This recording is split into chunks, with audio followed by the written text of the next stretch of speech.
여러분, 최근에 암호화폐 시장 완전 박살 났을 때 기억나시죠? 와, 이제 진짜 끝인가 보다. 다들 그러셨잖아요. 근데요, 그 폭락 뒤에 어쩌면 금융의 미래를 통째로 바꿀 엄청난 이야기가 숨어 있었다면 어떠실 것 같아요? 오늘 바로 그 얘기를 한번 제대로 파헤쳐 보겠습니다. 2026년 1월이었죠. 시장이 그냥 피바다였습니다. 무려 1,500억 달러? 이게 우리 돈으로 얼마입니까?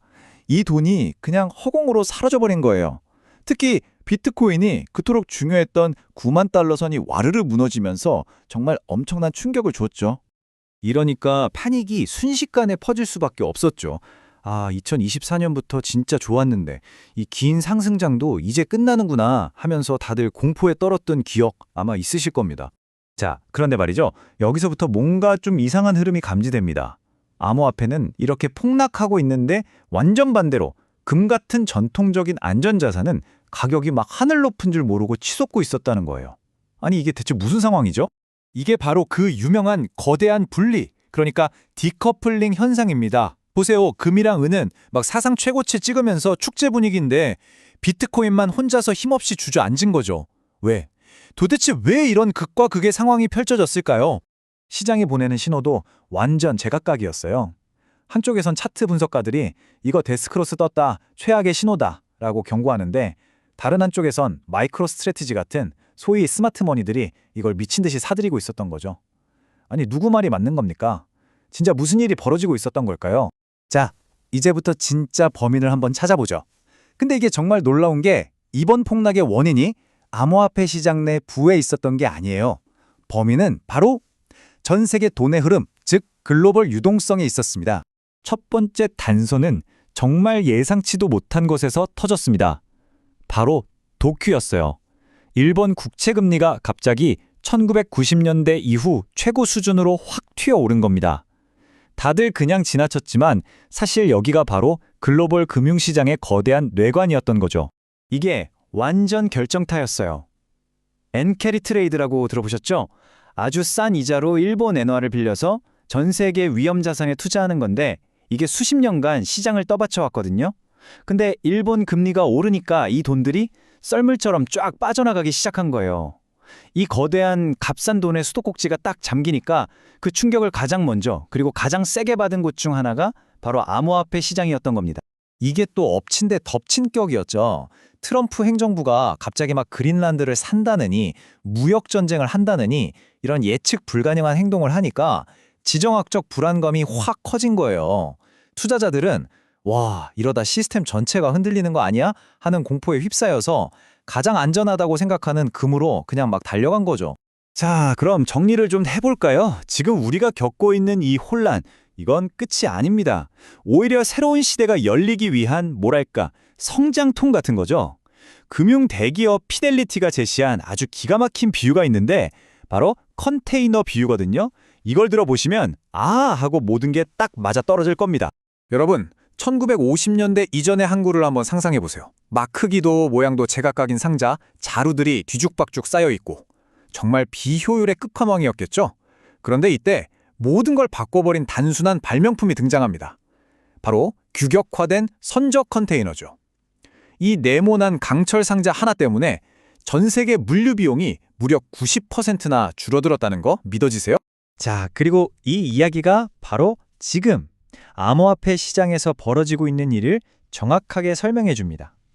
우리는 그동안 막 투기판 같았던 혼란스러운 카지노 시대를 이제 졸업하고 있는 거예요.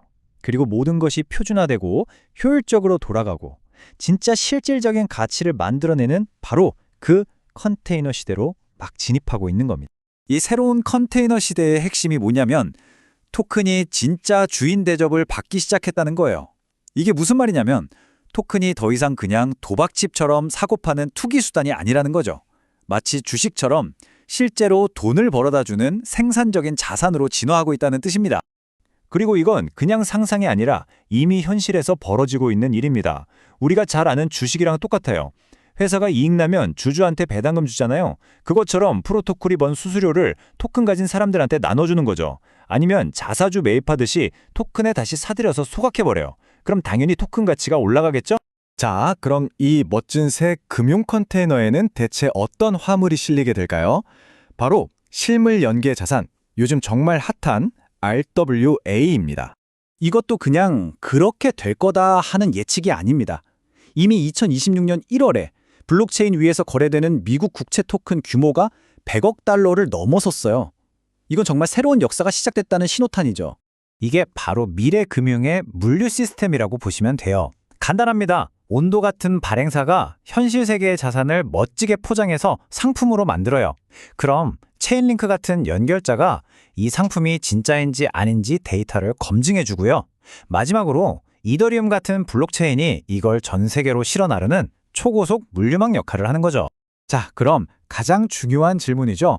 우리는 이 거대한 컨테이너 시대의 기회를 어떻게 잡아야 할까요?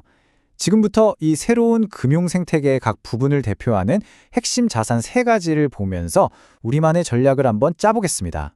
첫 번째는 바로 화물 포장을 담당하는 온도 파이낸스입니다. 별명이 온체인 금융계의 블랙록이에요. 이 별명 하나로 모든 게 설명되죠. 월스트리트의 그 어마어마한 돈이 블록체인 세계로 안전하게 들어올 수 있도록 아주 튼튼한 다리를 놔주고 있는 곳입니다. 두 번째는 이 모든 걸 연결하고 검증하는 체인링크입니다. 현실 자산이 블록체인 위에서 안전하게 거래되려면 데이터가 정확해야 하잖아요. 바로 그 정확하고 안전한 데이터를 공급하는 없어서는 안 될 핵심 인프라입니다. 뭐랄까, 금융계의 신경망 같은 존재라고 할 수 있겠네요. 그리고 마지막 3번째, 이 모든 화물이 거래되는 글로벌 항구 역할을 하는 곳, 바로 유니스왑입니다. 오랫동안 잠자는 거인이었는데 드디어 수수료 스위치를 딱 켠 거예요. 이게 무슨 뜻이냐면 이제 거래소에서 나오는 그 막대한 수익이 토큰을 가진 사람들에게 진짜 배당금처럼 돌아간다는 겁니다. 단순한 투표권이 아니라 진짜 돈 버는 자산으로 다시 태어난 거죠. 자, 이 표를 보시면 한눈에 정리가 되실 겁니다. 자산을 포장하는 온도, 데이터를 연결하는 체인링크, 그리고 이걸 거래하는 유니스왑. 이 3가지가 어떻게 각자의 위치에서 이 새로운 컨테이너 시대의 핵심적인 역할을 맡고 있는지 명확하게 보이죠? 결론적으로 비트코인이 9만 달러 아래로 떨어졌던 그 사건은 끝이 아니었습니다. 오히려 낡은 건물을 부수고 새로운 금융 시스템의 기초를 다지는 좀 시끄럽지만 꼭 필요했던 과정이었던 거죠. 이제 진짜 질문은 우리에게 던져졌습니다. 이 새로운 청사진 위에서 여러분은 무엇을 만들어 가시겠습니까?